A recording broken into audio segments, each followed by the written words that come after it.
Hello everyone, कैसे हैं आप लोग। उम्मीद करते हैं अच्छे होंगे।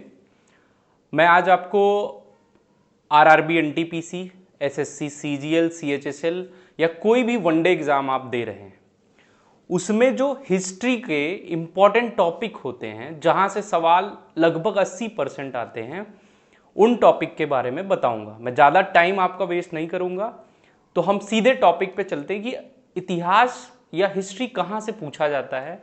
और अगर हम आरआरबी, एनटीपीसी या ग्रुप डी की बात करें तो कम से कम 5 से 6 सवाल वो हिस्ट्री से पूछे जाते हैं।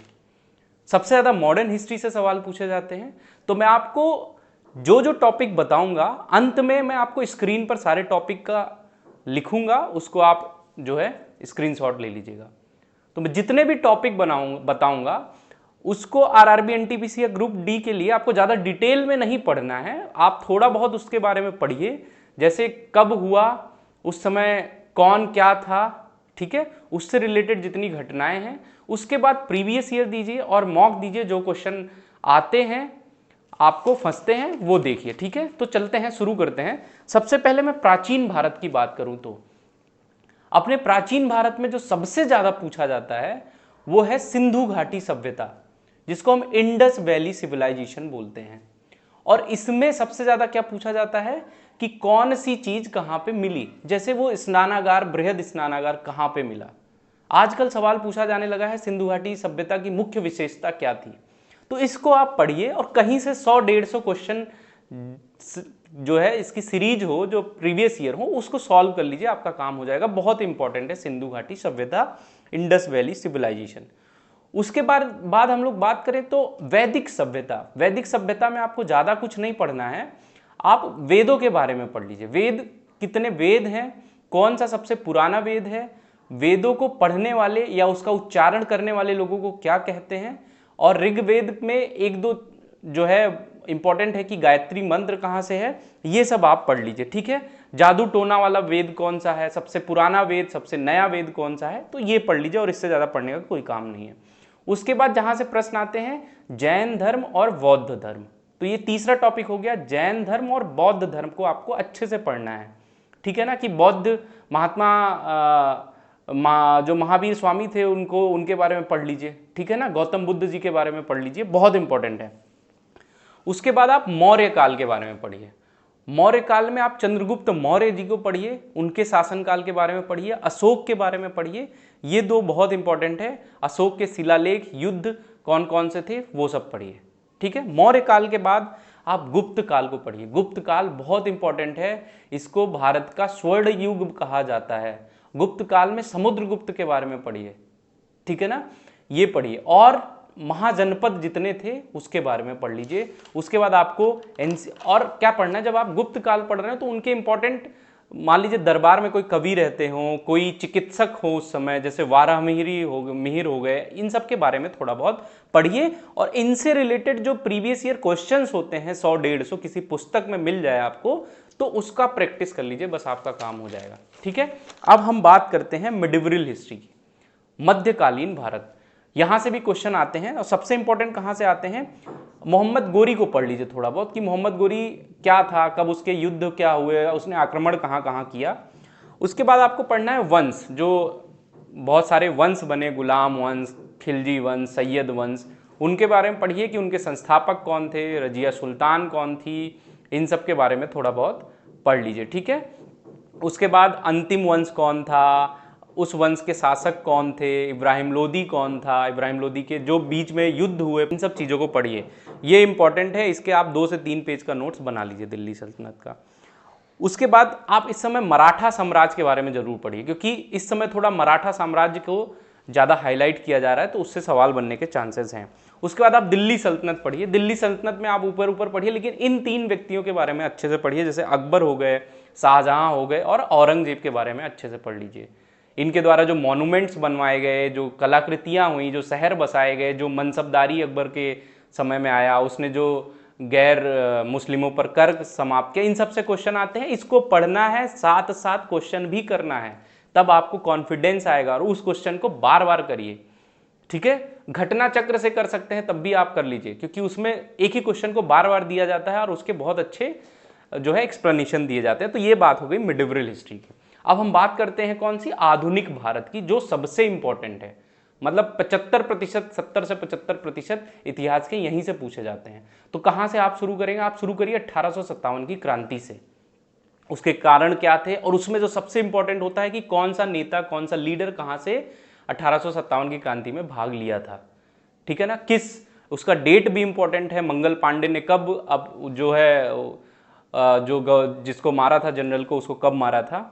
उसके बाद आप पढ़ लीजिए कुछ वायसराय के बारे में पढ़ लीजिए, या गवर्नर के बारे में, जैसे लॉर्ड विलियम बेंटिक कब क्या बना, वारेन हेस्टिंग के बारे में, लॉर्ड डलहौजी के बारे में, Lord Canning, Lord Mayo, Lord Ripon, इन सब के बारे में थोड़ा बहुत पढ़ लीजिए। ठीक है ना, किस वर्ष में थे, क्या इनके शासनकाल में हुआ चीजें। उसके बाद आता है 1885 का कांग्रेस गठन, जो बहुत इंपॉर्टेंट है। कांग्रेस के गठन से लेके इसके जितने भी अधिवेशन हुए, एक प्रश्न तो इसमें फिक्स है, पूछ लेगा कि कांग्रेस के पहले मुस्लिम अध्यक्ष कौन थे। ठीक है ना, जब मुस्लिम लीग का गठन हुआ तो उस समय कांग्रेस का अध्यक्ष कौन था, प्रथम ब्रिटिश अध्यक्ष इसका कौन था। ठीक है ना, प्रथम भारतीय अध्यक्ष हिंदू जो था वो कौन था। तो ये सब इससे पूछा। गांधी जी किस अधिवेशन में अध्यक्ष रहे, तो ये पढ़िए आप, बहुत इंपॉर्टेंट है। ठीक है, अब इसके बाद क्या होता है, बंगाल का विभाजन होता है, वो आपको पढ़ना है। उसी के साथ खिलाफत आंदोलन शुरू होता है, ये भी पढ़ना है। ठीक है, उसके बाद क्या पढ़ना है कि मुस्लिम लीग का गठन हो गया, गांधी जी, फिर क्या होगा कि गांधी जी जो साउथ अफ्रीका में एक दो मूवमेंट किए थे वो पढ़ लीजिए। फिर गांधी जी जब भारत आते हैं तो गांधीयन एरा शुरू होता है, वो आपको पढ़ना है कि उन्होंने पहला सत्याग्रह आंदोलन क्या किया, सत्याग्रह होता क्या है। ठीक है ना, उसके बाद होम रूल लीग से भी सवाल आ जाता है कि होम रूल लीग का गठन कौन हुआ, किसने किया, कब हुआ, इसके बारे में पढ़ लीजिए। फिर देखिए ऐसे क्रम में आपको भी याद होना चाहिए कि होम रूल लीग, फिर रॉलेट एक्ट आया, रॉलेट एक्ट के विरोध में जलियांवाला बाग अध्यक्ष असहयोग आंदोलन हुआ। असहयोग आंदोलन के बाद क्या हुआ, चौरी चौरा कांड कब हुआ। ठीक है, ये पढ़ लीजिए। सुभाष चंद्र बोस जी और चंद्रशेखर आजाद जी के बारे में थोड़ा बहुत पढ़ लीजिए। साइमन कमीशन कब भारत आया, समझिए कि पिछली बार जो एग्जाम हुआ था उसमें 2-3-4 शिफ्ट में लगातार ये क्वेश्चन पूछा गया था, साइमन कमीशन भारत कब आया। तो आपको डेट और ईयर जरूर याद रखना, ईयर तो जरूर ही याद रखिए। फिर गोलमेज सम्मेलन कब हुआ, तीनों गोलमेज सम्मेलन में कौन भाग लिया, गांधी जी ने किस गोलमेज सम्मेलन में भाग लिया, कहां पर हुआ ये।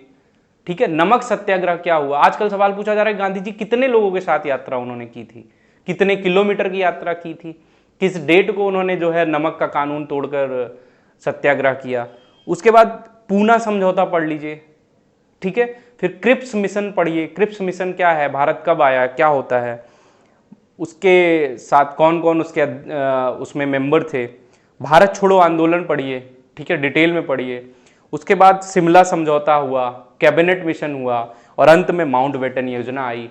तो ये आपके जो है मॉडर्न हिस्ट्री के टॉपिक है। ये मैं स्क्रीन पे दिखाऊंगा, आपको दिख रहा होगा, आप इसका जो है स्क्रीनशॉट ले लीजिए। और जो भी टॉपिक मैंने बताए ये बहुत इंपॉर्टेंट टॉपिक है। इसके अलावा अगर आपने कुछ पढ़ रखा है तो उसका जरूर रिवीजन करिए। ये नहीं कि आपने जो पढ़ा है उसको छोड़ दीजिए, नहीं, उसको भी पढ़ना है। और उसके साथ साथ कोई भी आप रेफरेंस बुक लीजिए जिसमें प्रीवियस ईयर के क्वेश्चन और उसको लगाइए, उसको बार बार करिए, तभी आपका जो है कॉन्सेप्ट मजबूत होगा और आप प्रश्न गलत नहीं करेंगे। अब इसको पढ़ना कहाँ है, तो आप कहीं से भी पढ़ सकते हैं। लूसेंट पसंद है, लूसेंट पढ़िए। कोई आपके पास जो है यूपीपीसीएस की या घटना चक्र की कोई किताब है, उसमें आपको डिटेल शॉर्ट्स में दिया है तो उसको पढ़ लीजिए। जो आपके लिए अच्छी हो उससे पढ़िए। ठीक है, और पढ़ने के साथ साथ प्रीवियस ईयर दीजिए, मॉक लगाइए और सेक्शनल दीजिए। ठीक है, और मैं आपको बता रहा हूं कि उतना बहुत स्मार्ट तरीके से जीएस की पढ़ाई करनी होती है। किसी के भी जीएस अच्छी नहीं होती जो वनडे एग्जाम की तैयारी करते हैं। ठीक है, जो सिलेक्शन लेते हैं उनकी भी जीएस वैसी ही होती है जैसी आपकी है, बस 2-4 नंबर वो हिस्ट्री, वो मैथ और रीजनिंग में आपसे ज़्यादा लाते हैं और आप कम लाते हैं। जीएस में लगभग एवरेज स्कोर सबके बराबर ही होते हैं। तो स्मार्ट पढ़िए, स्मार्टली पढ़िए, क्या क्या पढ़ना है उसका समय निर्धारण करिए और वैसे पढ़िए। ठीक है, और उसके साथ साथ ज़्यादा समय आप रीजनिंग और मैथ में दीजिए कि उसमें मेरा सवाल गलत नहीं होना चाहिए। अगली वीडियो में मैं बताऊंगा कि इकोनॉमिक्स में कौन कौन से टॉपिक पढ़ने हैं, कंप्यूटर में कौन कौन से इंपॉर्टेंट टॉपिक हैं जो आपको पढ़ना ही पढ़ना है। ठीक है, बाकी जो आप पढ़े हैं उसका रिवीजन करिए, खूब जोरदार रिवीजन करिए, और बिल्कुल अपने होप को मत खोइए, खुद पर विश्वास करिए। जो पढ़िए उसको जब आप मॉक देने बैठिए ना तो सोचिए कि हम कर लेंगे, जो भी क्वेश्चन आएगा हम करेंगे। पहले से ये डरे मत रहिए कि हम इस क्वेश्चन को नहीं, डरेंगे तो आधा से ज्यादा तो आपका इसी खराब हो जाएगा। ठीक है, बीच में पानी पी लीजिए, कोई दिक्कत नहीं, अभी चलने दीजिए, गलत मत करिए, ज्यादा मॉक दीजिए, अच्छे से उसका एनालिसिस करिए, खुद पर ट्रस्ट करिए, आपको जरूर सफलता मिलेगी। चलिए मिलते हैं अगली वीडियो में। Thank you very much.